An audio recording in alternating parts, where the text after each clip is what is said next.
अस्सलाम वालेकुम। आज का हमारा टॉपिक है म्यूचुअल इंडक्शन। लेक्चर को स्टार्ट करने से पहले मैं बताती चलूं कि आप मेरे चैनल को लाइक करें, शेयर करें और सब्सक्राइब करें और बेल आइकन पे क्लिक करें ताकि आपको नई आने वाली वीडियोस की नोटिफिकेशन भी मिलती रहे। तो आज का टॉपिक हमारा म्यूचुअल इंडक्शन है। लेक्चर को स्टार्ट करने से पहले हमें यहाँ पर दो डायग्राम्स मीन्स मैंने दो कॉइल यहाँ पर ड्रॉ किए हैं जो हमें म्यूचुअली एक दूसरे के साथ कनेक्टेड नजर आ रही है। हमारा टॉपिक भी यही है, म्यूचुअल इंडक्शन। हमारे पास टू कॉइल्स हैं, एक हमारे पास प्राइमरी कॉइल है, एक हमारे पास सेकेंडरी कॉइल है। प्राइमरी कॉइल हमारे पास वो कॉइल है जिसमें हमारे पास सीरीज में एक स्विच अटैच है, साथ में बैटरी और एक रियोस्टेट, जिससे हम सर्किट की रेजिस्टेंस को वेरी कर सकते हैं। जबकि हमारे पास जो सेकेंडरी कॉइल है उसमें सिर्फ एक गल्वानोमीटर अटैच है, जो कि एक ऐसी डिवाइस है जो हमें करंट को मेजर करने में मदद करती है।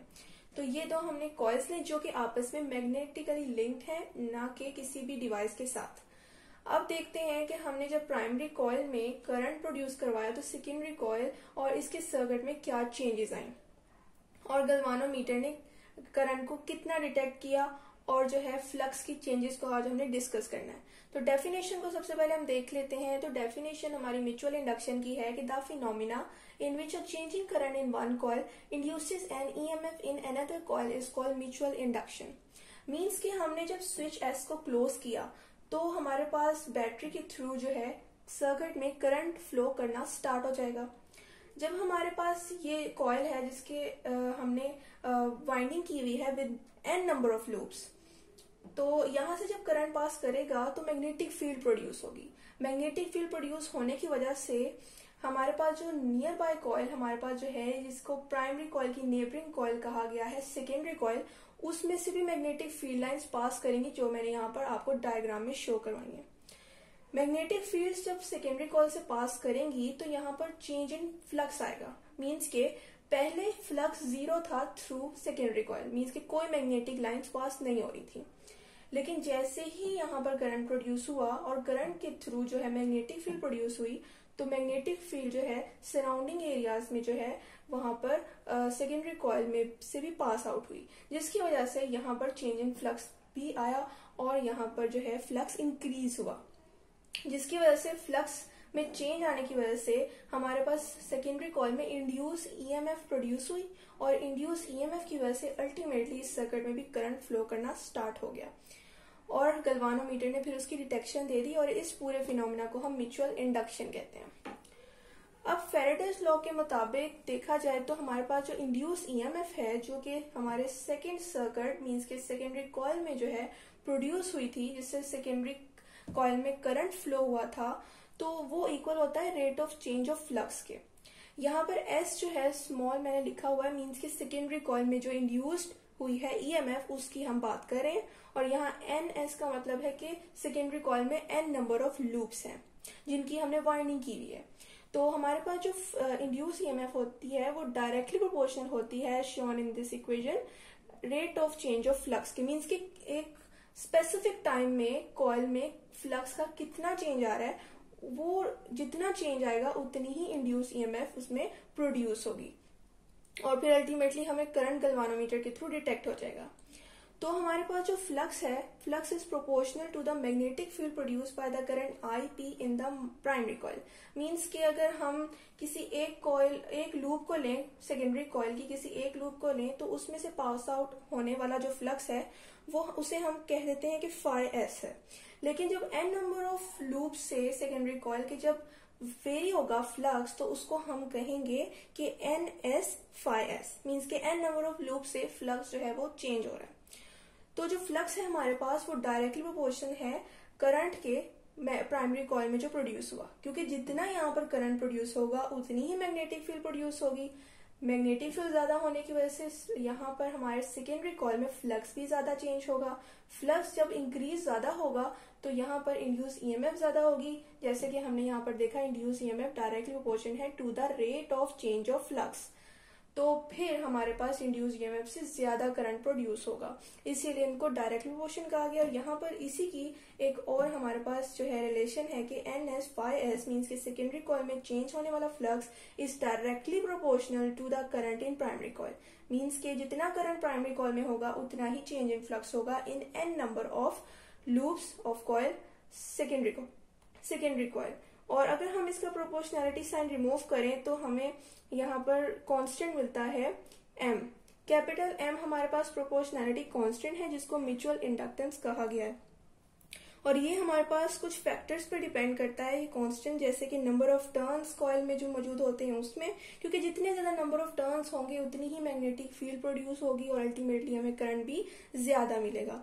और ये क्रॉस सेक्शन एरिया पर भी डिपेंड करता है कि एरिया कितना है लूप का, फिर एक दूसरे के साथ कॉइल की क्लोजनेस कितनी है, मींस कि ये दोनों कॉइल आपस में कितनी एक दूसरे से क्लोज है, इस चीज पे भी डिपेंड करता है हमारा ये कांस्टेंट।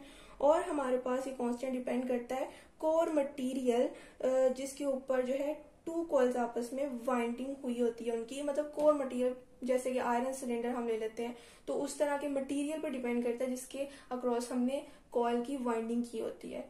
तो ये हमारे पास कुछ फैक्टर्स थे जिसपे हमारा कांस्टेंट जो है वो डिपेंड करता है, और उसी के मुताबिक इंक्रीज और डिक्रीज होता रहता है। अब हम डिराइव करते हैं induced EMF in the secondary coil. मैंने ये दो इक्वेशंस दोबारा यहाँ पर लिखी हैं क्योंकि हमने जब इंड्यूस्ड ईएमएफ सेकेंडरी कॉइल में डिराइव करना है कि उसकी क्या हमारे पास वैल्यू आती है, तो उसके लिए हमें इस इक्वेशन की जरूरत पड़ती है।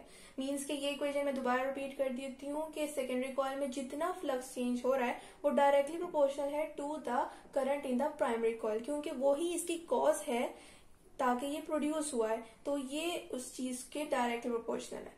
तो अब हमने यहाँ पर प्रोपोर्शनैलिटी साइन को रिमूव करके यहाँ पर कांस्टेंट इज इक्वल टू का साइन यहाँ पर पुट कर दिया। अब यहाँ से हमने जो है सब्स्टिट्यूट की है कैपिटल M मींस के म्यूचुअल इंडक्शन का जो कांस्टेंट है उसकी वैल्यू, और हमारे पास NS/S ओवर IPI है। अब फैराडे लॉ के मुताबिक जो इंड्यूस्ड ईएमएफ है सेकेंडरी कॉइल में जो हमारे पास इंड्यूस हुई है through the current in the primary coil, वो हमारे पास उसकी वैल्यू ये है। बस हमने यहाँ पर जो है S लगाकर इस चीज को इंडिकेट किया है कि इंड्यूस्ड ईएमएफ यहाँ पर सेकेंडरी कॉइल में जो है जनरेट हुई है। अब हमने यहाँ पर NS/S जो है उसकी जगह इक्वेशन नंबर 1 से MIP की जो है वैल्यू पुट करनी है। यहाँ पर NS/S की वैल्यू यहाँ पर हमने पुट कर दी, डेल साइन को हमने जो है बाहर रखा, MIP की वैल्यू हमने इक्वेशन 1 से पुट कर दी, और उसके बाद हमने M को सेपरेट करके del IP over del T को सेपरेट कर दिया ताकि हमें M की वैल्यू जो है वो मिल सके। तो यहाँ पर हमें हमारे कांस्टेंट की भी वैल्यू मिल चुकी है। हमारे पास जो अल्टीमेट जो वैल्यू आई है जो हमारे पास M से पहले आई है वो इस चीज को इंडिकेट करती है कि जो सेकेंडरी कॉइल में इंड्यूस्ड ईएमएफ है वो डायरेक्टली प्रोपोर्शनल है to the change in current in the primary coil.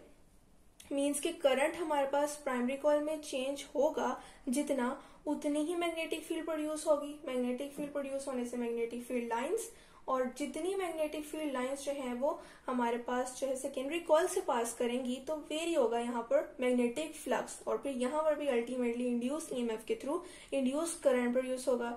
तो हमारे पास इस चीज का यही कंक्लूजन आता है कि हमारे पास जो सेकेंडरी कॉइल में इंड्यूस्ड ईएमएफ है वो है the rate of change of current in the primary coil के डायरेक्टली प्रोपोर्शनल। तो ये हमारे पास इक्वेशन जो है इस चीज को इंडिकेट करती है, और इस इक्वेशन को हमने सब्स्टिट्यूट किया और M की वैल्यू निकाल ली, और M की वैल्यू हमारे पास जो आई है वो हमें ये इंडिकेट कर रही है कि M is defined as the ratio of average induced EMF in the secondary coil to the time rate of change of current in the primary coil। हमें इस जो म्यूचुअल इंडक्टेंस की जो हमने डेफिनेशन भी बताई है रेशियो वाली, वो सिर्फ इस इक्वेशन के मुताबिक है। हमने पैरामीटर्स को देखना है और इक्वेशन को पुट कर देना है।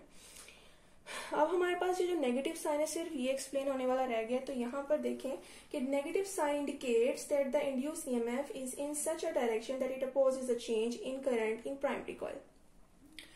जब भी करंट प्रोड्यूस होता है जो हमारे पास फाइनल जो है हमारे पास जो है कंक्लूजन आता है वो हमेशा अपने कॉज को जो है वो अपोज करता है। मींस के हमारे पास जो इंड्यूस्ड ईएमएफ है वो सेकेंडरी कॉइल में प्रोड्यूस क्यों हुई, क्योंकि जब प्राइमरी कॉइल में चेंज इन करंट आया, मींस के जब रेजिस्टेंस को हमने कम कर दिया रियोस्टेट के जरिए ताकि मैक्सिमम करंट पास करे, वेरी किया करंट को और स्विच एस को क्लोज किया ताकि सर्किट से फ्लो करे करंट, तो हमारे पास यहाँ पर चेंज इन करंट आया है प्राइमरी कॉइल में, जिसकी वजह से मैग्नेटिक फील्ड के थ्रू यहाँ पर भी इंड्यूस ईएमएफ जो है वो प्रोड्यूस हुई है।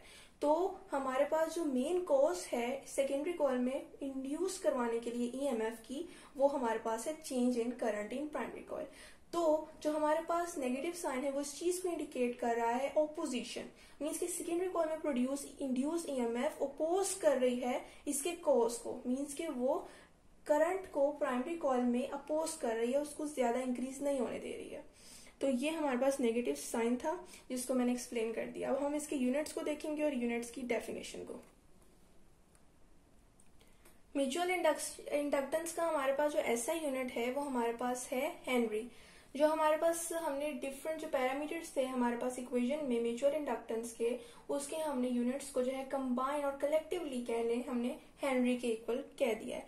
हेनरी इसको क्यों कहा गया, क्योंकि जोसेफ हेनरी जो है वो एक पर्सन था जिसने म्यूचुअल इंडक्टेंस के जो है फिनोमिना को डिस्कस किया था और इसको इलेबोरेट किया था। तो इस हमारे पास जो यूनिट है हेनरी का उसको हम एक्सप्लेन कर लेते हैं। डेफिनेशन है कि म्यूचुअल इंडक्टेंस हमारे पास 1 हेनरी होगी ऑफ द 2 कॉइल्स जब हमारे पास rate of change of current है और 1 ampere per second primary coil में, वो इंड्यूस ईएमएफ 1 वोल्ट की जो है प्रोड्यूस करवाए इन द सेकेंडरी कॉइल, तो हमारे पास म्यूचुअल इंडक्टेंस 1 हेनरी के इक्वल आ जाती है। तो ये सिंपल डेफिनेशन थी। आई होप आपको हमारे लेक्चर की समझ आई होगी। फिर भी कोई क्वेश्चन हो तो आप कमेंट में जरूर पूछें। मैं फिर बताते चलूं कि आप मेरे चैनल को लाइक करें, शेयर करें और सब्सक्राइब करें और बेल आइकन पे क्लिक करें ताकि आपको नई आने वाली वीडियोस की नोटिफिकेशन मिलती रहे। शुक्रिया, अल्लाह हाफिज।